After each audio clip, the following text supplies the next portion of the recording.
colocar aqui, ó.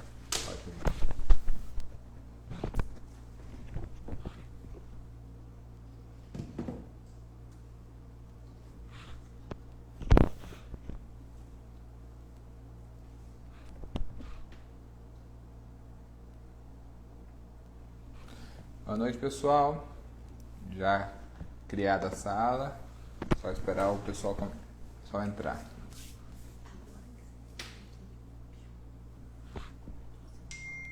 Pode entrar. Preciso lembrar como é que conecta outra pessoa. Isso daqui? Você não lembra?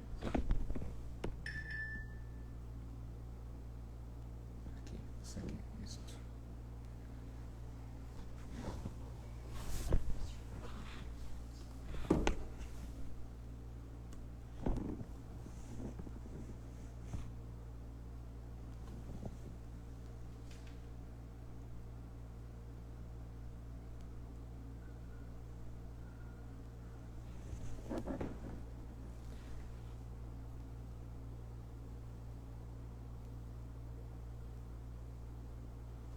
Pessoal, boa noite. Já tem gente entrando. Só aguarda mais um pouco que a gente já inicia a live de hoje.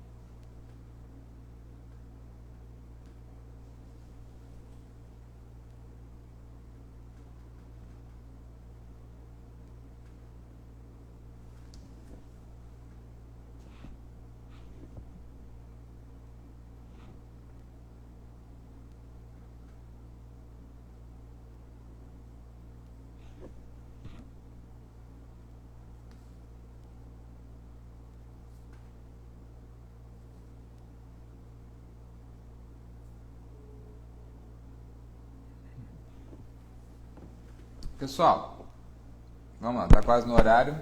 Só pra gente colocar como é que vai ser. Boa noite a todos. Para quem não me conhece, eu sou o professor Arthur, da Universidade Federal de Mato Grosso, do campus de Sinop. E hoje nós vamos falar um pouco sobre o que? Sementes forrageiras, com o professor Dr. Rogério Coimbra, professor na área de sementes do curso de agronomia da UFMT de Sinop. Mas antes da gente começar a apresentação em si, nós vamos primeiro só fazer uma introdução com quem está organizando o grupo, a live, que é o pessoal do grupo de estudos em pecuária integrada. Tanto que agora eu vi que eles entraram e eu vou conectar.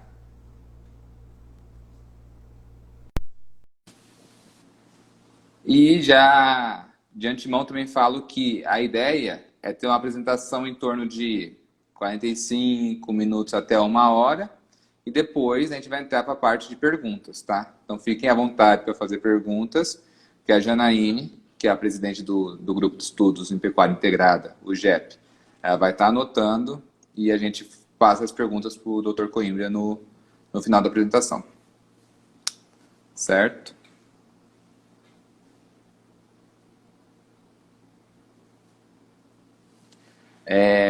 E também para falar, só para adiantar um pouco, qual que vai ser a ideia, ou qual que é a ideia da apresentação de hoje?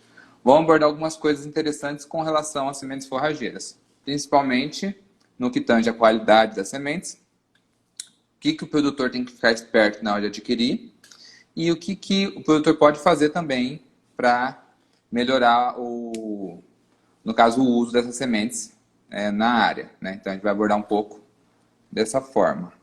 Só um pouco, deixa eu ver se estou com problema com a transmissão da Janaíne.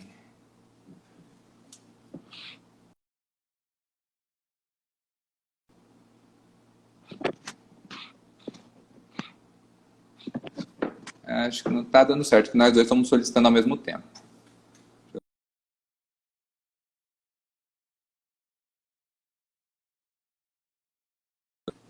Acho que você não recebeu. Aí, foi.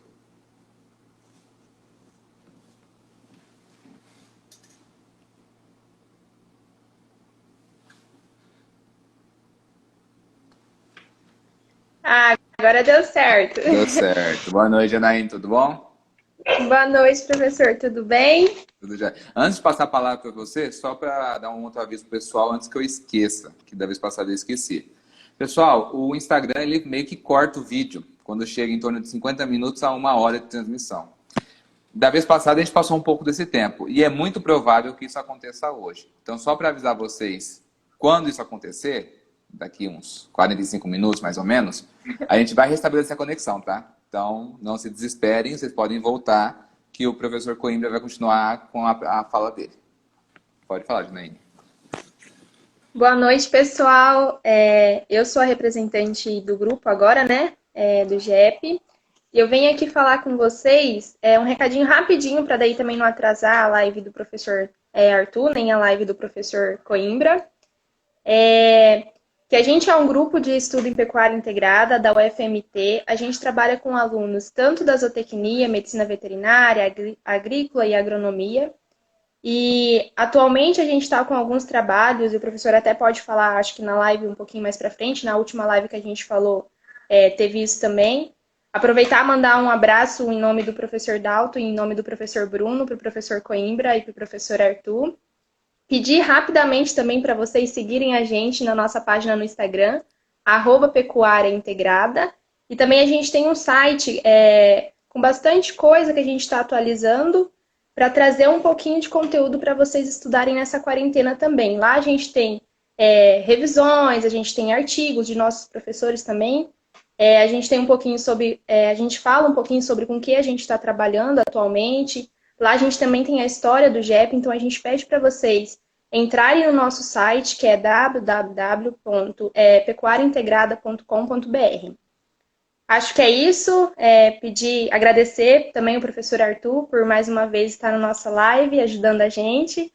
Agradecer ao professor Coimbra, porque a gente sabe que a agenda dele está lotada, né? Mas ele arrumou um horário para a gente. A gente vem já algumas semanas tentando buscar essa live com ele, agora deu certo. Então, a gente espera que o pessoal que esteja acompanhando a gente aproveite o máximo possível, façam as suas perguntas, a gente vai estar aqui do outro ladinho também, anotando essas perguntas e posteriormente, ao final da live, a gente vai estar fazendo. Era isso. Obrigado, Janaíne. Então, eu fico aguardando você me Nada. passar as perguntas que você vai anotando, pessoal. Ok, professor, boa live, tá? Obrigado. E agora, então, só aguardar o professor Coimbra para estabelecer a conexão. E aí vamos poder começar.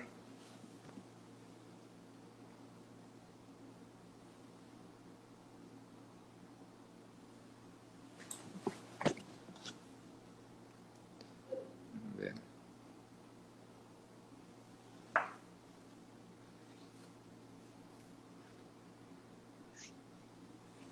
Boa noite, Rogério. Fala, doutor Arthur Berling, tudo bem? Tudo já? E você, como é que tá? Tudo bem, graças a Deus. Deixa eu dar uma Tudo já. ajeitada aqui na altura. Aí, agora sim. Eu tô na mesma situação, a gente tá meio que arrumando a câmera aqui nesse momento. Tudo bom, Arthur? Boa noite.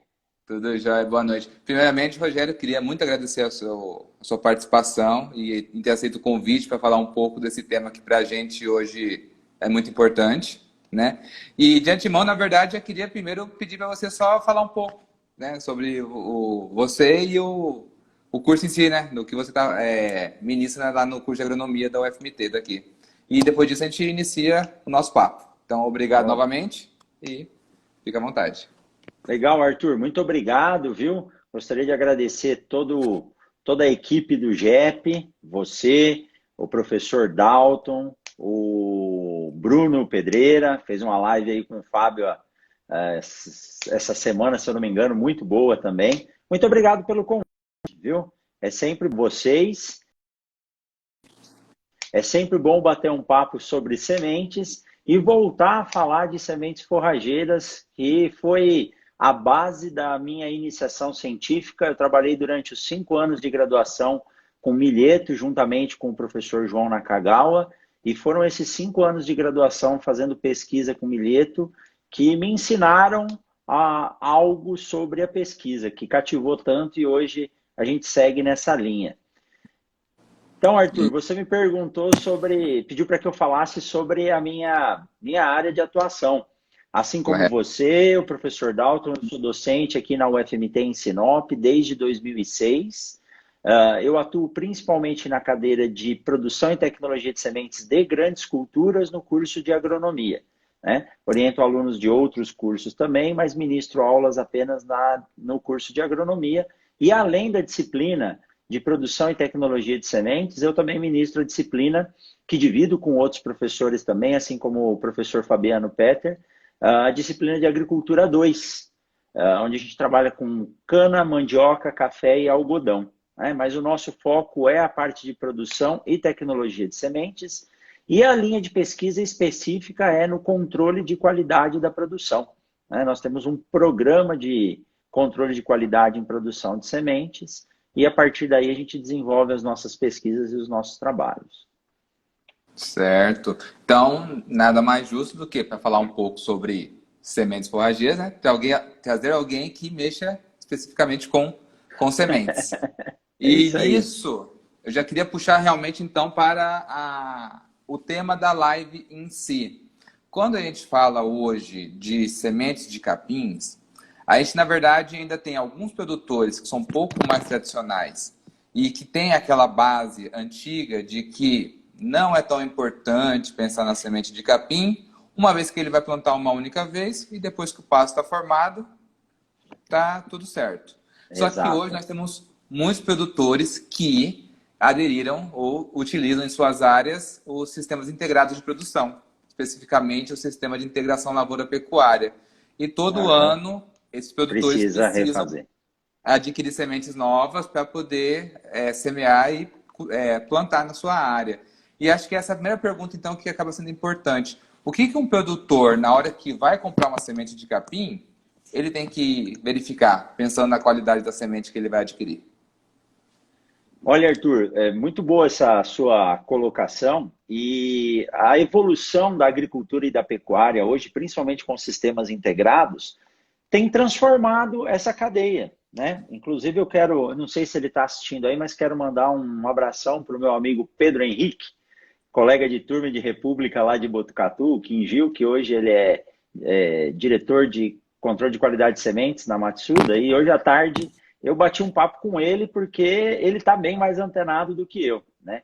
Então a evolução da produção de sementes de forrageiras, principalmente com o advento da integração lavoura-pecuária, tem sido muito grande, com tecnologias que vêm surgindo que surpreendem a cada dia. A semente de forrageira antigamente, né, Arthur, era aquela assim, bom, eu vedo uma área do meu pasto, que se for um pasto capaz de produzir sementes, né, porque tem alguns que não produzem, eu vedo uma área lá do meu pasto e depois eu deixo ele sementear, depois que ele sementear eu desseco ele, passo Bem, uma máquina ali, depois eu vou varrer aquilo. Então se comprava aquela semente sempre com uma cor marrom, né, uma semente suja de terra, com muita impureza, e a partir dali você fazia uma distribuição na mão, um alanço com uma máquina de calcário e assim por diante. Não que isso esteja errado, né? Até existe um pensamento, e o pecuarista não estava errado nisso, algum tempo atrás. Eu não sou tão velho assim, tá, Arthur? Mas antes de começar a se semear a pastagem com semeadoras de precisão, assim como se faz com grãos, o pecuarista, quando ia comprar semente, principalmente as braquiárias, ele não queria comprar semente branca ou limpa. Ele queria semente suja de terra. E tem um porquê científico-fisiológico disso. Porque o pecuarista sabia que se a semente estava suja de terra, era uma semente que tinha completado o seu ciclo, o seu período de maturação e atingido a maturidade fisiológica. Ou seja, era uma semente que teria melhor qualidade e, a partir daí, essa semente teria melhor capacidade de germinar. Então, não estava totalmente errado.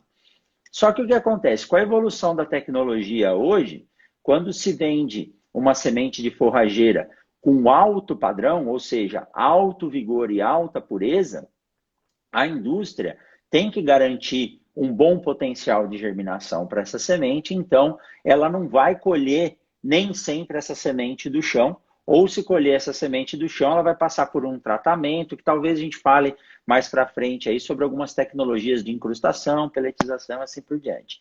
Mas sempre, sendo semente de forrageira ou não, nós temos que pensar em dois fatores que a legislação nos exige para a comercialização de sementes, que é pureza e germinação. Então, quando você for comprar uma semente, principalmente as de forrageira, a gente precisa desses dois dados para se calcular ou chegar no chamado valor cultural, né? Sim. E o valor cultural, só completando, Arthur, o valor cultural é a interação entre a pureza e a germinação. Você multiplica o valor de pureza pela germinação em porcentagem, divide por 100 e ele vai te dar um determinado valor cultural. O que significa valor cultural? Dentro de um saco de sementes, eu tenho um determinado peso, um determinado volume, e o pecuarista ou o agricultor ele tem que saber, dentro daquele saco, quanto daquilo ali é semente viável, capaz de germinar. Então, a legislação hoje, ela mudou um pouco, se eu não me engano, para as braquiárias, aí, o mínimo de 60% de valor cultural, mas não sei se estou correto, viu, Arthur? Em termos de legislação aí, você está mais atento que isso, vai me corrigindo aí. Mas se eu tiver um valor cultural de 40%, quer dizer que em 1 quilo de sementes de forrageira, 600 gramas é impureza, é enchimento, né? Sim. Somente 400 gramas são sementes e daquelas sementes ali, elas podem ter uma determinada capacidade de germinar, tá? É mais ou menos por aí. E acho que é até importante a gente falar um pouco disso mesmo, porque quando qualquer técnico que vai recomendar a formação de uma área de pastagem, ele tem que ter esse número na mão. Qual que é o valor cultural da semente que ele tem, que ele adquiriu. Porque é com base nisso que ele vai poder realmente recomendar a quantidade correta de semente Exatamente. na área. E nisso a gente entra então um pouco na fase da legislação em si, né? Que até você falou um pouco agora dos números. Só que antes de entrar na legislação, eu só queria realmente que você pontuasse uma coisinha. A pureza e a germinação. Via de regra, como é que isso é verificado no laboratório?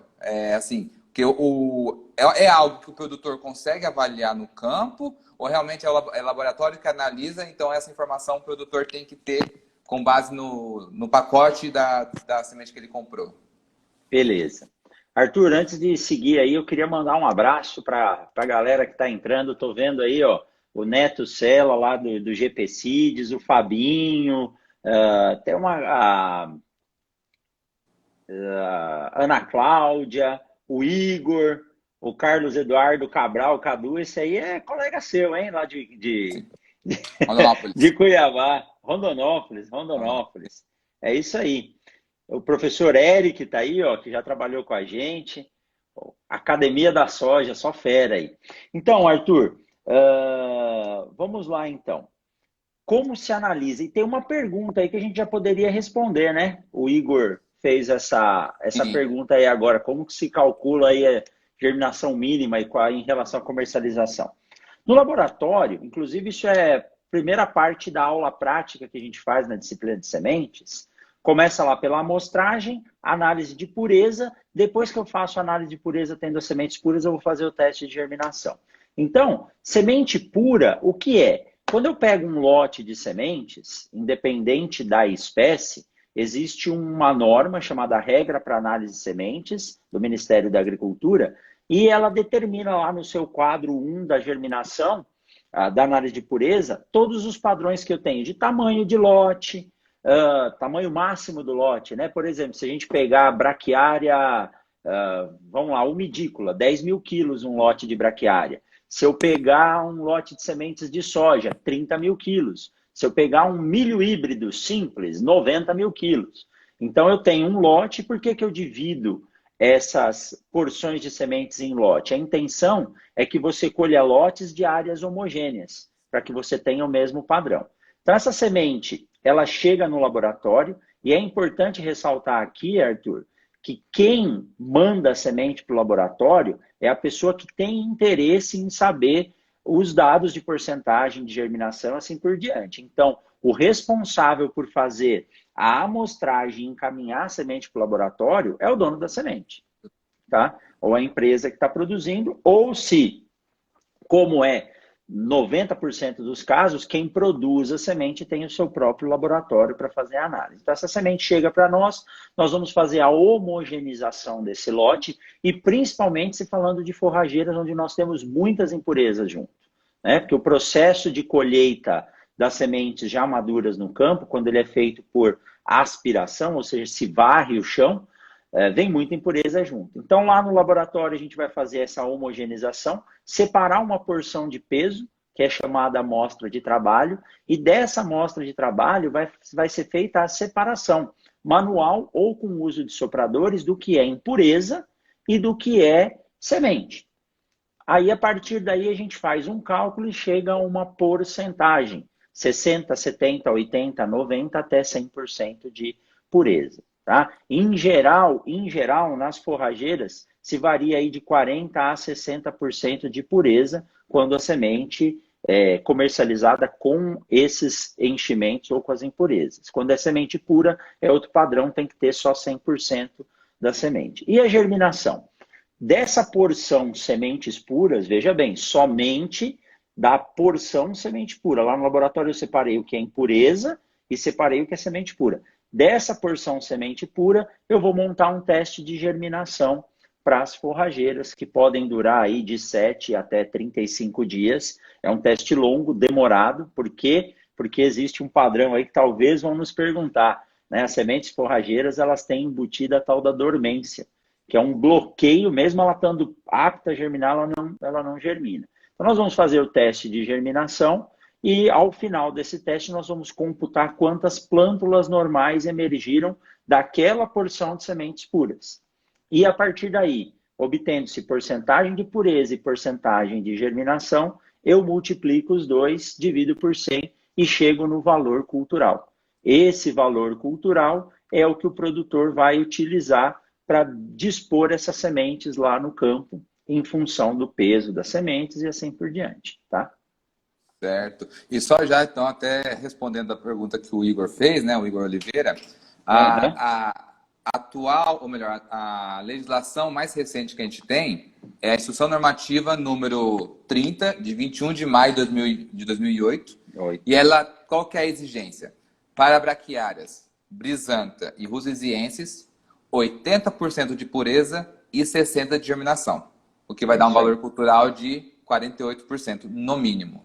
Enquanto para os pânicos... Isso. Oi? dentro das classes lá, né, de S1, S2, C1, C2 e assim por diante. Dentro das classes de comercialização dessas sementes, tá? Esse valor, na verdade, até peguei do básico mesmo. Se eu não me engano, acho que seria o mínimo dos mínimos, né? E depois Isso, exato.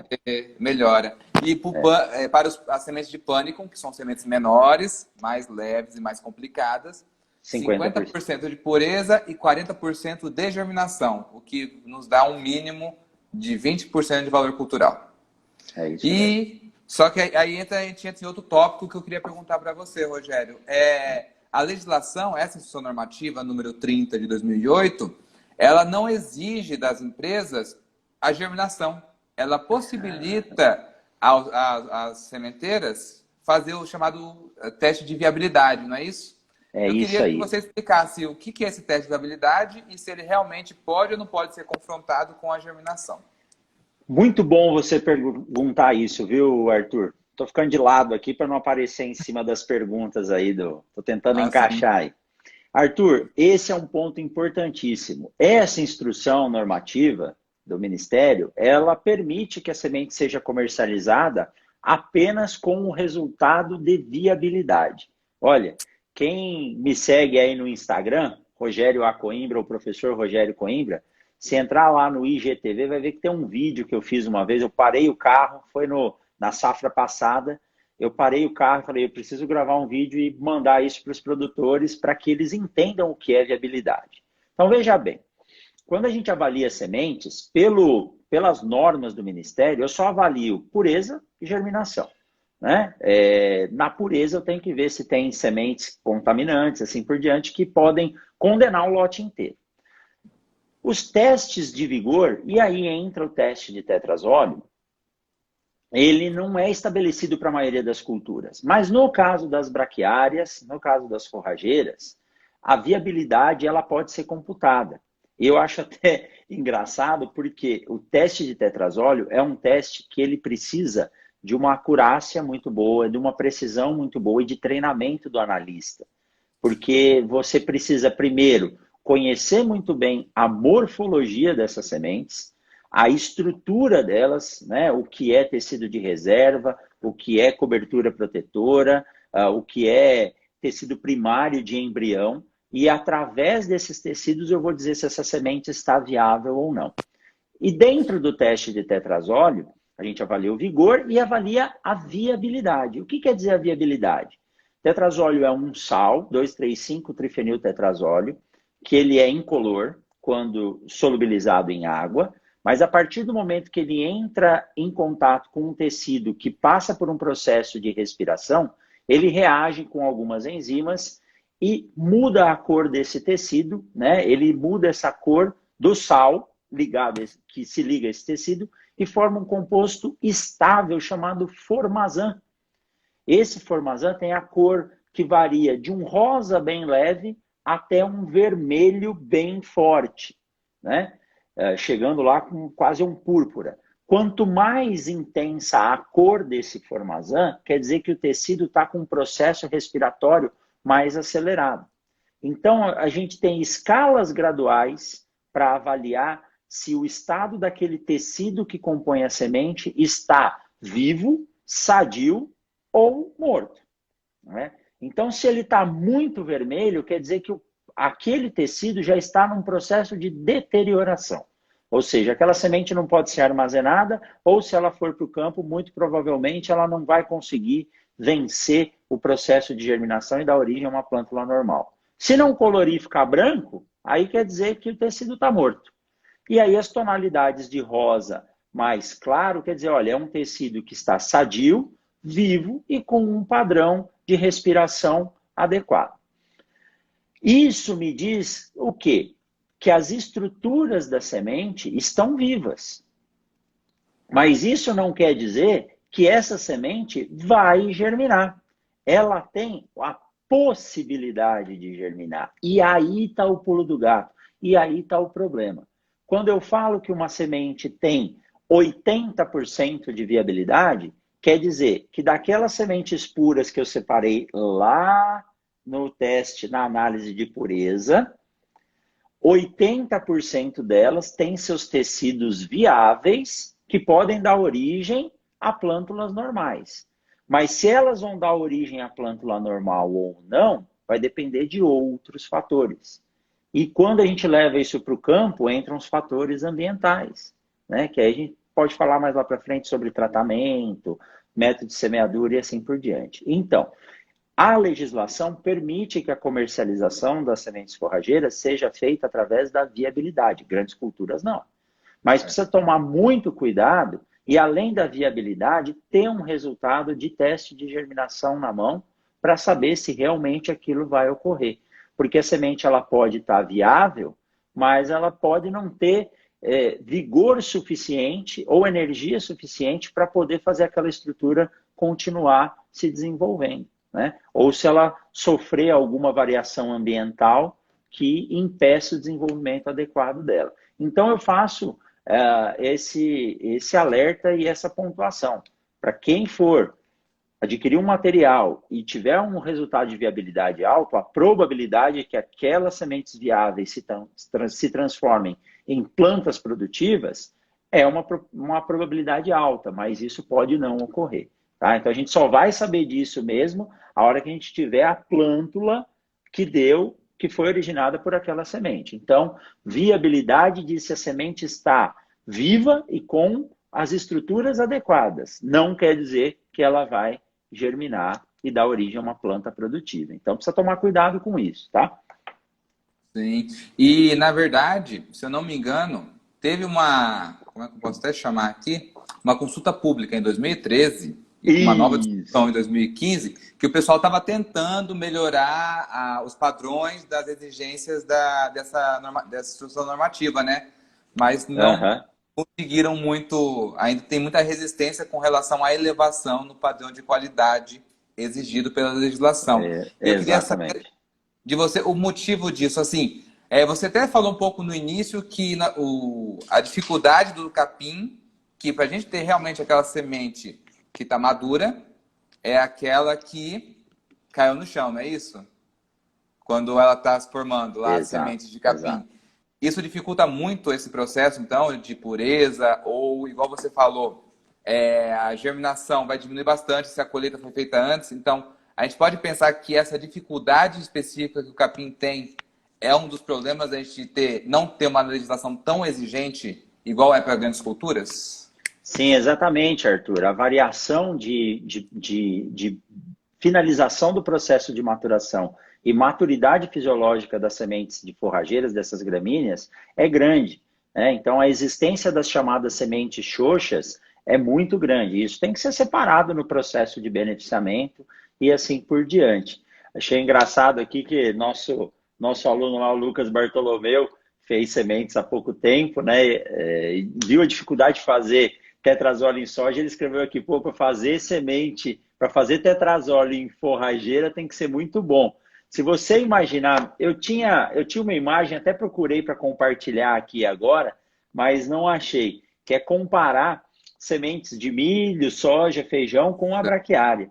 Se você imaginar que 1/3 do tamanho da semente da braquiária é o embrião, e é aquilo que a gente tem que analisar no teste de tetrazóleo, é muito minucioso, né? É muito minucioso. Mas sim, Arthur, existe, por característica genética, uma variação muito grande dos padrões de maturação dessas sementes. Por isso que quando se colhe ela do chão, e os materiais são deiscentes, né? Na maioria dos materiais, eu não sei como está a evolução disso em termos de melhoramento hoje. Eu sei que tem surgido novas variedades, principalmente das braquiárias, também dos pânicos. Mas quando o material ele é deiscente, aí você sabe, atingiu a maturidade fisiológica, que na roça a gente chama desmamou, né? Aí ela cai do cacho e vai para o chão. Então você sabe que a semente ali, ela atingiu a maturidade fisiológica. Só que o problema qual que é? Essa semente que está no chão, ela começou o seu armazenamento. Assim Assim, como o milho, a soja, quando ela para de receber fotoassimilado da planta-mãe, ela começa a ser armazenada. E até você colher ela está sendo armazenada na pior condição possível, que é o campo. sim. Contato com patógenos, contato com insetos, né? E hoje, principalmente, aí um perigo muito grande, que a gente comentou um pouco isso na nossa conversa, né, Arthur? E eu falei com o Pedro Henrique hoje à tarde também, nematóide, veiculação de nematóide Uhum. por sementes de forrageiras com baixo VC é um perigo muito grande. Nematóide e já está sendo considerado aí o problema na agricultura a se pensar para o futuro, porque ou a gente convive com ele, impedir ele de entrar na área está muito difícil, né? Então é Sim. exatamente por isso. A gente precisa tomar cuidado com essas impurezas e elas dificultam muito você conseguir uma porcentagem de sementes puras. Mas a demanda do sistema de integração lavoura-pecuária hoje vem exigindo que a indústria produza sementes puras. Então, as grandes marcas, aí, inclusive a própria Embrapa, vem trabalhando com a comercialização de sementes com alta pureza, aonde o produtor, seja ele o pecuarista ou principalmente o agricultor que tem que refazer essa cobertura, seja para uma integração ou simplesmente para poder ter uma cobertura no solo. Inclusive, a semana que vem, eu vou gravar um podcast do Mundo Agro Podcast, a qual você já participou, o professor Dalton Sim. também, com o Zecão lá de Lucas do Rio Verde, que é, acho que um dos agricultores que tem a melhor experiência de reconstituição de solo e trabalhar com cobertura, né? Então, para que o produtor possa replantar esse pasto ou essa cobertura todo ano, e o agricultor que já tem a semeadora, que faz a semeadura de precisão, ele não quer comprar semente com baixo VC. Ele quer saber lá na ponta do lápis quantas sementes vão por hectare. Então, a indústria hoje, está se obrigando a comercializar sementes de forrageira, principalmente das braquiárias aí, de forma individualizada. E quando você vende uma semente que ela vem peletizada ou incrustada, com polímero, já tratada da indústria, essa semente tem que ter uma qualidade muito boa. Então a indústria é obrigada a acolher esse material, beneficiar, analisar esse lote, separar as sementes ou os lotes que têm alto padrão, porque você não vai agregar valor a uma semente que vai chegar lá no campo e não vai nascer, né? Já pensou? Você compra um pellet de semente, quando você quebra ele lá não tem nada dentro, né? Ou se tiver uma semente xoxa.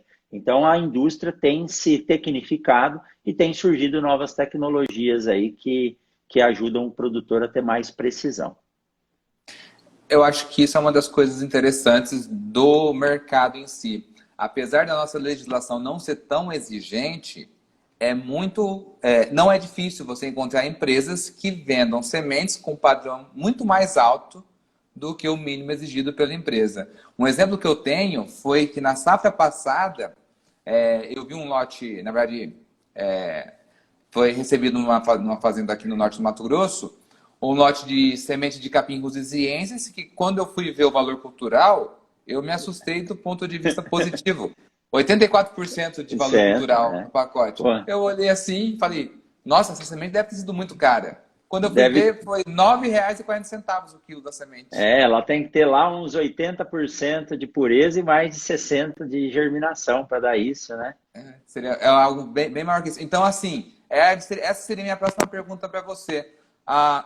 Apesar da exigência da legislação não ser tão alta, quais são hoje as formas que a gente consegue ver de comercialização de sementes que os produtores podem adquirir, principalmente pensando naquilo que você falou? Pessoas que trabalham com sistemas de integração, né, uso contínuo ou aquisição contínua de semente todo ano e que tem que pensar na semente que ele vai comprar para não trazer esses problemas que você também mencionou, como, por exemplo, o nematóide. Exatamente. Arthur, eu costumo dizer que a legislação de sementes funciona bem no Brasil porque nós temos, infelizmente, essa cultura de ter leis que pegam, lei que não pega. Se é lei, tem que ser cumprida, né? Se é lei, ela tem que ser cumprida. Eu não posso comercializar uma semente abaixo dos padrões estabelecidos no mercado. Ou eu não posso fazer um campo de semente sem ter registrado ele. E a fiscalização vai atrás e pega. Por quê? Porque a gente tem que pensar, muitas vezes a gente não está criticando o produtor ou criticando ou defendendo a empresa. A gente tem que pensar no sistema produtivo. Hoje, a agricultura, a pecuária trabalham num limiar, numa faixa de lucro muito pequena. Então, às vezes, o produtor ele tenta economizar num produto mais barato ou numa semente salva, tentar fazer a sua própria semente, que não é errado desde que ele siga os padrões, mas ele pode estar dando um tiro no pé de gastar dinheiro e não ter o retorno que ele precisa, tá? Então, quando se fala, mas vamos falar de semente comercializada, registrada, o produtor tem Renasem, tudo direitinho. Então, eu digo que a legislação no Brasil para semente, ela funciona, por quê?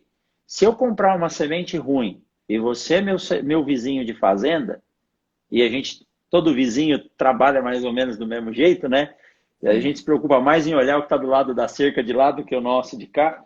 Então, se eu comprar um material que seja um trator, uma semeadora ou uma semente que não tenha uma boa resposta, essa notícia vai correr rápido.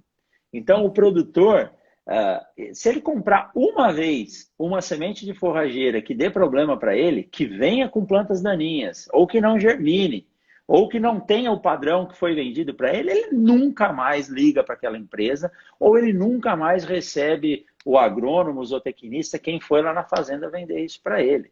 Então, por isso que a indústria de sementes, ela toma muito cuidado para entregar tudo dentro dos padrões. O grande problema é o quê? E a gente discute isso, né, Arthur? Quando você fala lá da propriedade dos seus pais.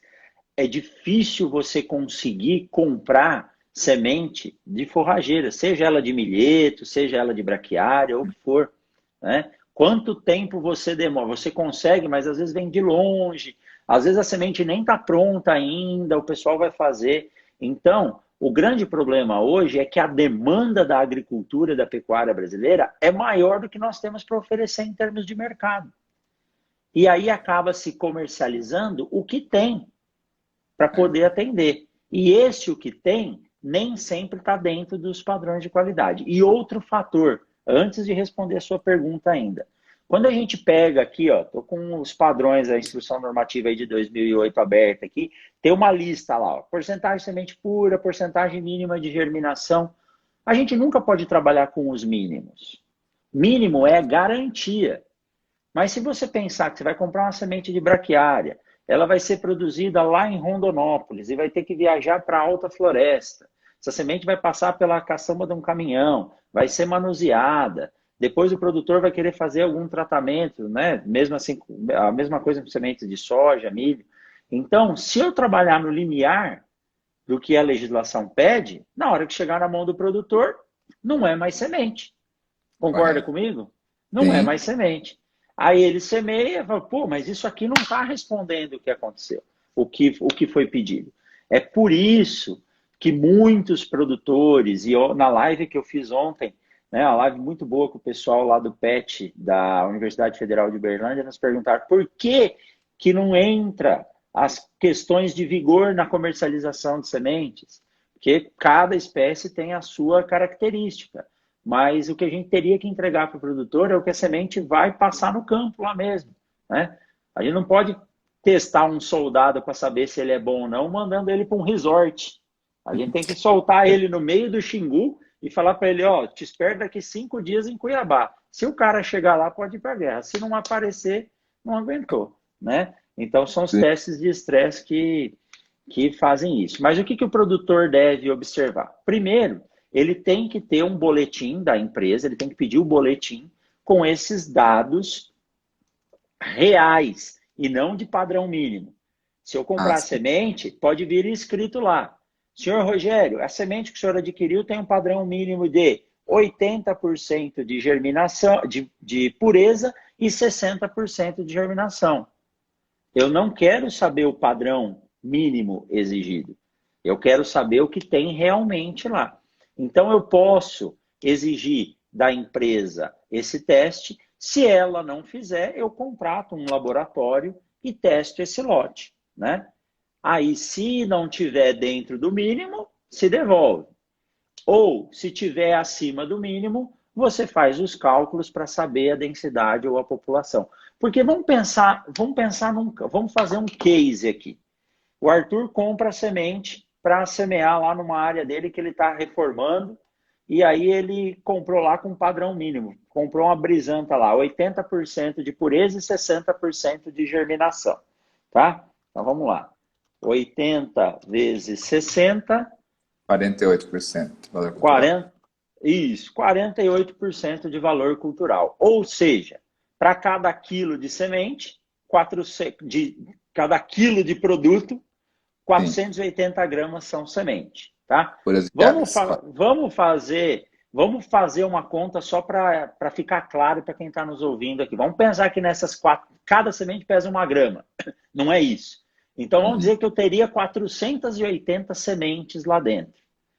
Qual que é a proporção de touceiras de braquiária que eu tenho que ter por hectare? Então, se eu fizer o cálculo com base nesse valor cultural, eu vou chegar e eu vou ter uma distribuição adequada do pasto ou da cobertura na área que eu tenho. Mas se a minha germinação não for 60, e se a minha pureza não for 80? Se a pureza é mínimo 80, mas o cara me entregou 90% de germinação. É raro de acontecer, mas vai que sim. E vamos supor que a minha germinação não é 60. Minha germinação é 80 também. Isso já vai para 64. Se eu trabalhar com 48, o que vai acontecer? Eu vou ter uma uma densidade muito... Vou ter uma superpopulação. E aí a competição vai fazer com que essas touceiras não se desenvolvam bem, ou se você fez um cálculo de adubação para aquele pasto, para que ele pudesse se desenvolver, vai faltar nutriente. Tá? Então, eu preciso saber a condição real do lote. Então, a dica é essa.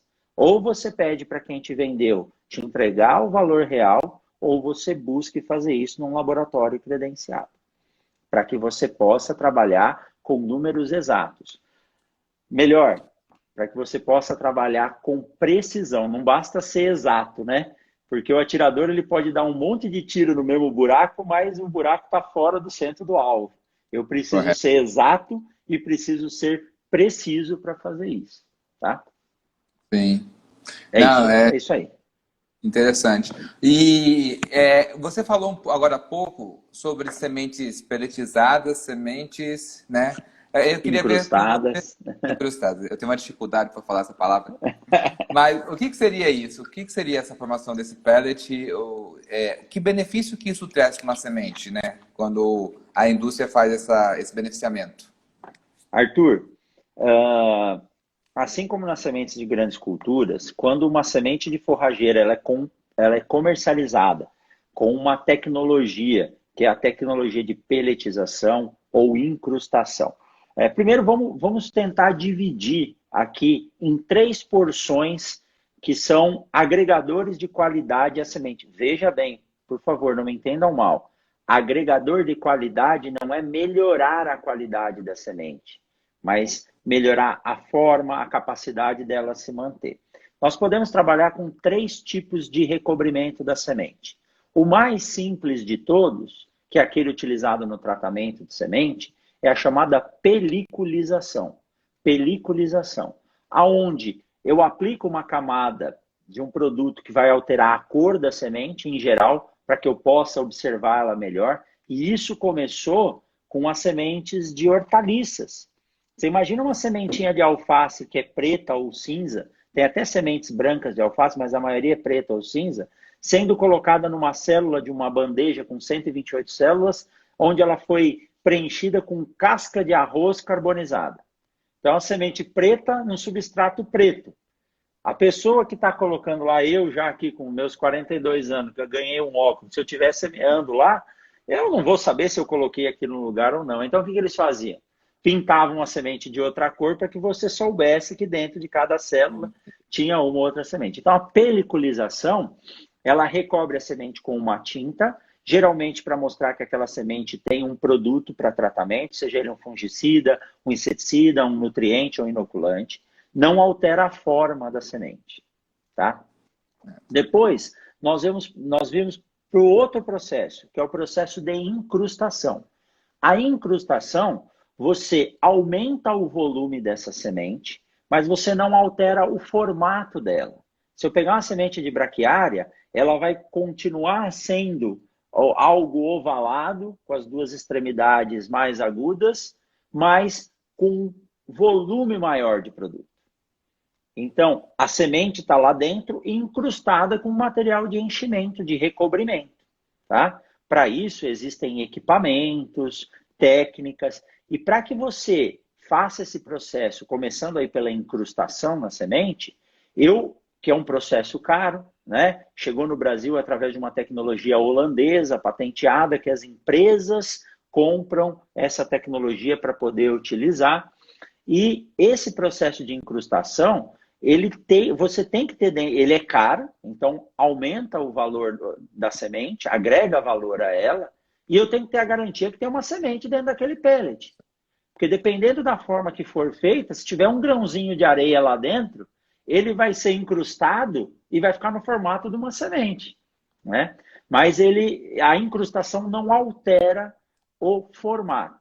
E nessa incrustação, aí eu posso incluir, sim, o fungicida. Em geral, as sementes incrustadas ou pelletizadas levam o fungicida ou o inseticida. Aí vai depender do pacote que a empresa comprar.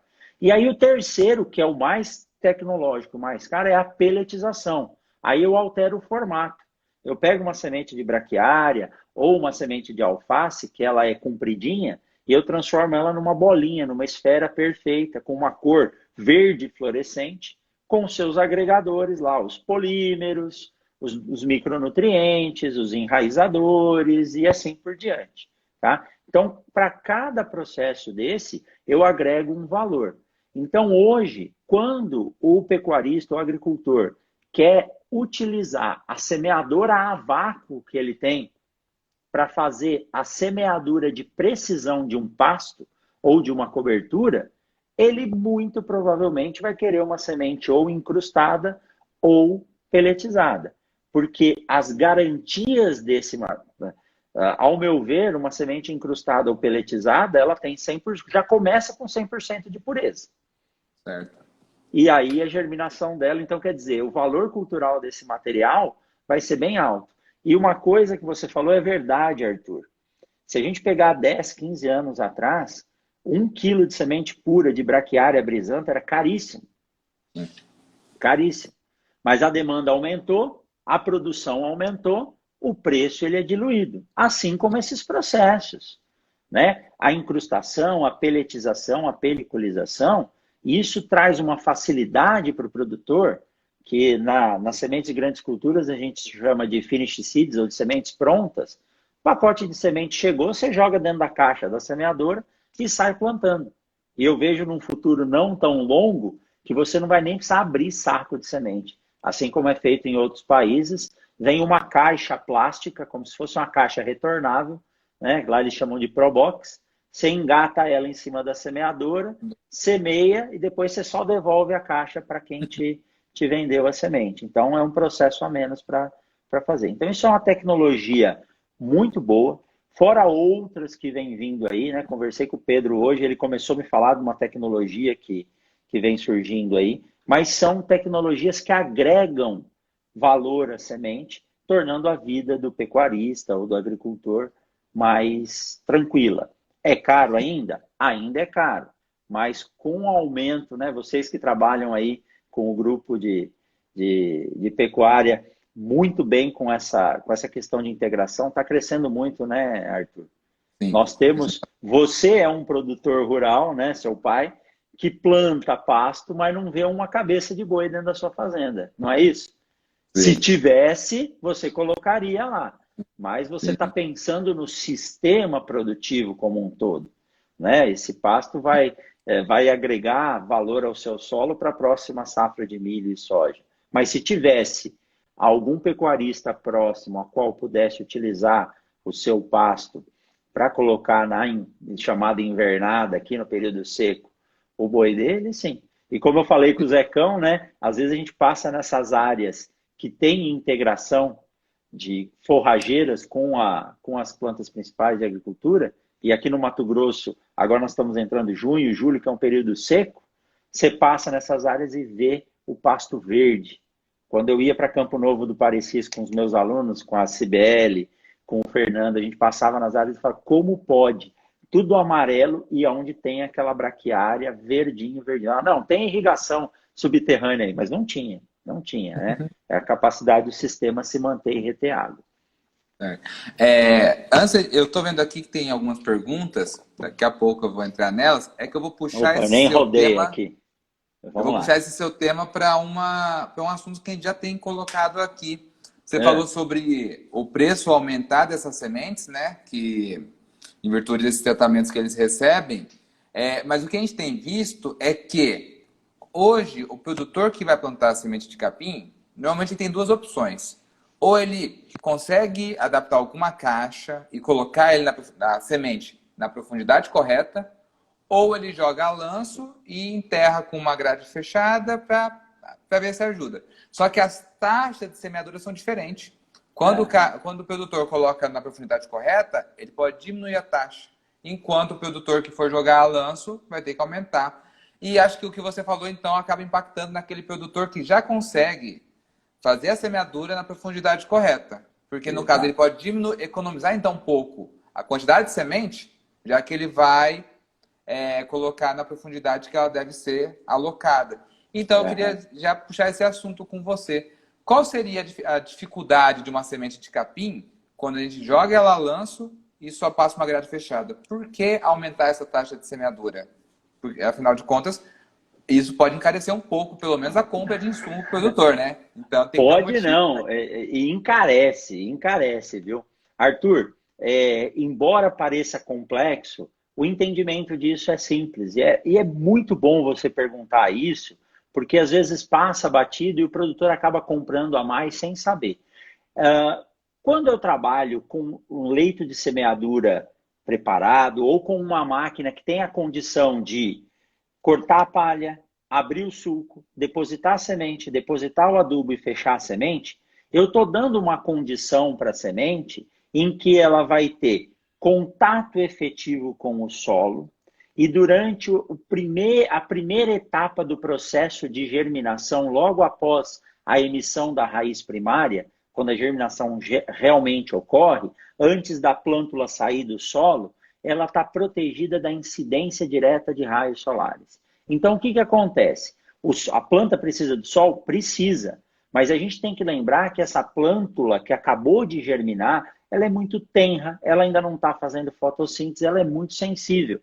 É que nem quando vai plantar café. Eu não posso pegar uma muda de café que estava na sombra, que é a melhor condição dela se desenvolver, e colocá-la direta no sol. Eu tenho que fazer um processo de aclimatação dela, abrindo aos poucos a sombra. Então, quando eu jogo a semente de capim diretamente em cima do solo e passo uma grade, algumas vão ser enterradas e outras vão ficar na superfície do solo. Então, começa de que uma lagartinha pode ir lá e colher, pode vir uma garça, uma sequência de pomba, que nem a gente vê, né? O pessoal semeando e as pombas atrás. Sim. Ou pode ser que essa semente germine e pegue aí 2, 3 dias de sol forte sem chuva e acaba fazendo o quê? Desnaturando as proteínas que existem ali naquele eixo embrionário que está se desenvolvendo, matando a semente.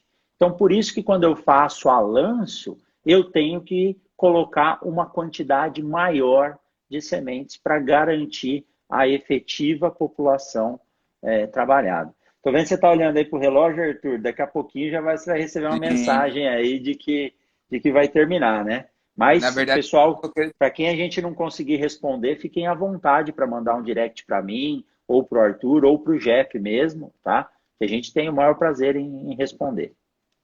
Não, Rogério, o que eu vou pedir para você, na verdade, é o seguinte, como está faltando uns 3 minutos para o feed cortar, que está fechando 1 hora, mas a gente tem assunto e tem pergunta, eu vou propor fazer o encerramento a gente mesmo, para poder não perder a imagem, mas a gente volta, porque vai cortar de qualquer jeito daqui a pouco. E o assunto tá bom ainda, a gente quer continuar.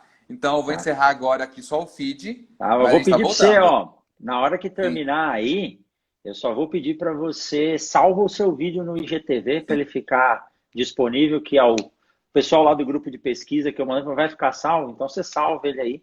E avisa aí todo mundo que está assistindo que nós vamos desligar, mas vai voltar de novo, tá? Deu sinal de 2 minutos aí. 2 minutos. Então, eu vou encerrar, pessoal, mas só para o feed. Já estou voltando. Então, podem desconectar e reconectar. Sim, ele vai continuar. Só um momento.